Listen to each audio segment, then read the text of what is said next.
આપ જોઈ રહ્યા છો NN ન્યૂઝ. હું છું એન્કર અર્પિતા પટેલ. હવે જોઈએ અગત્યના સમાચાર. ધોરણ 10 અને 12 ના વિજ્ઞાન પ્રવાહ તેમજ સામાન્ય પ્રવાહના રિઝલ્ટ પછી વિદ્યાર્થીઓ કયા અભ્યાસમાં આગળ વધવું એ અંગે મૂંઝવણ અનુભવે છે. એક સર્વે મુજબ છેલ્લા 5 વર્ષમાં 70 થી 75% વિદ્યાર્થીઓ કોમ્પ્યુટર આઈટી ક્ષેત્રમાં કારકિર્દી વિચારી રહ્યા છે અને તેઓ નોન આઈટીમાં વિદ્યાર્થીઓની અછતથી પરિચિત પણ છે.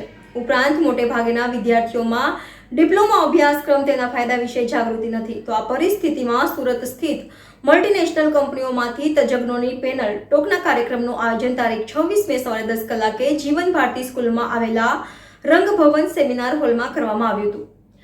આ સિમ્પોઝિયમ એટલે કે પેનલ ટોકનું આયોજન આજથી 5 વર્ષ પછીના માહોલને અનુરૂપ કરિયરને અત્યારથી જ નેવિગેટ કરવામાં મદદરૂપ બનવા માટે કરવામાં આવ્યું છે, જેમાં વિદ્યાર્થીઓ તેમજ તેમના માતા પિતા વિવિધ ડોમેઇન માટે જરૂરી સ્કિલ અને ભાવિ આવશ્યકતાઓ, નવી ટેકનોલોજીના અભ્યાસ અંગે માહિતી મેળવી શકે છે. સાથે ઇન્ટરેક્ટિવ સત્ર દરમિયાન પ્રશ્નો પૂછી વ્યક્તિગત માર્ગદર્શન મેળવી શકશે. તો આ કાર્યક્રમને બહોળા પ્રમાણમાં લાભ લેવા પેસિફિક કોલેજ દ્વારા અપીલ કરવામાં આવી છે. NN news Surat. દર્શક મિત્રો, તમારી આસપાસ બની રહેલી અવનવી ઘટનાઓ વિશે જાણવા માટે NN ન્યૂઝને લાઇક કરો, શેર કરો, સબસ્ક્રાઇબ કરો અને બેલ આઇકન પ્રેસ કરો, જેથી આપને નોટિફિકેશન્સ મળતી રહે. I am Dr. Yogesh Rutliwala, Principal, Pacific School of Engineering.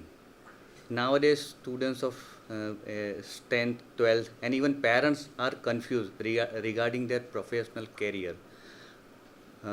Number of options are available: IT, non-IT. If you refer IT, then again computer engineering, then IoT, AI, blockchain, so many areas are there.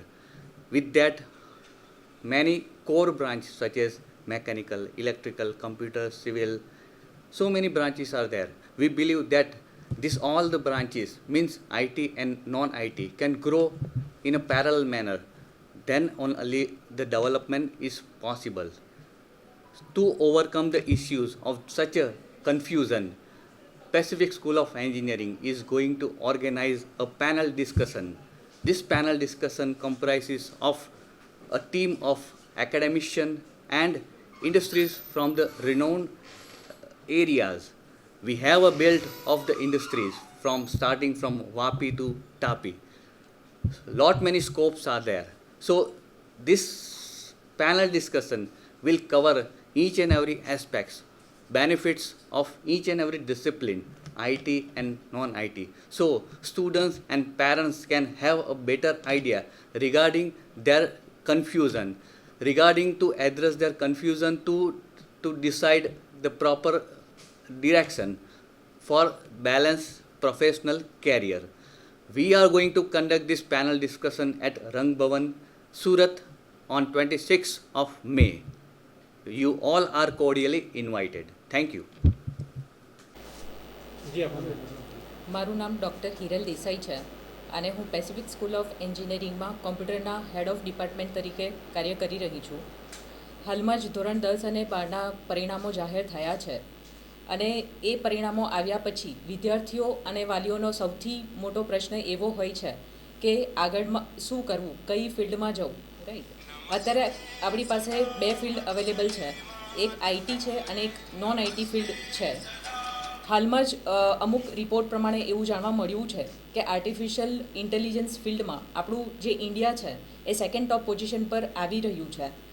તો આ ટેકનોલોજીને આપણે બીજી engineering સાથે કેવી રીતે connect કરી શકીએ એના માટે એક મેગા સિમ્પોઝિયમ કરવા જઈ રહ્યા છે અને એ રંગભવન સુરત ખાતે કરવામાં આવી રહ્યું છે, જેમાં ઇન્ડસ્ટ્રીના જુદા જુદા તજજ્ઞો દ્વારા માર્ગદર્શન આપવામાં આવશે.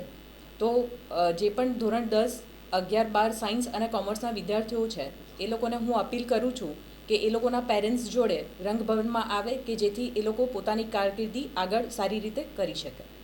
ઓકે જી, આપનો પરિચય અને આપણી શાળાનો પરિચય, કોલેજનો પરિચય.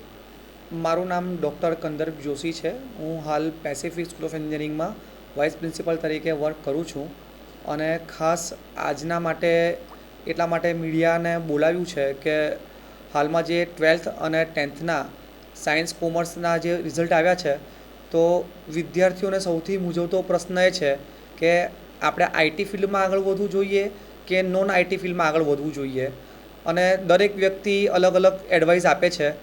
તો હવે આમાં એકચ્યુઅલ એડવાઇસ એ જ આપી શકે જે ખરેખર ફિલ્ડમાં કામ કરી રહ્યું છે તો આવનાર 26 તારીખે રવિવારે જીવન ભારતી ખાતે રંગભવનમાં અમે એક કાર્યક્રમ રાખ્યો છે, સિમ્પોઝિયમ પેનલ ટોક છે, અને એમાં આપણી સુરતની જે વેલ નોન મલ્ટીનેશનલ કંપનીઝ છે એના HR અને એક્સપર્ટને બોલાવ્યા છે.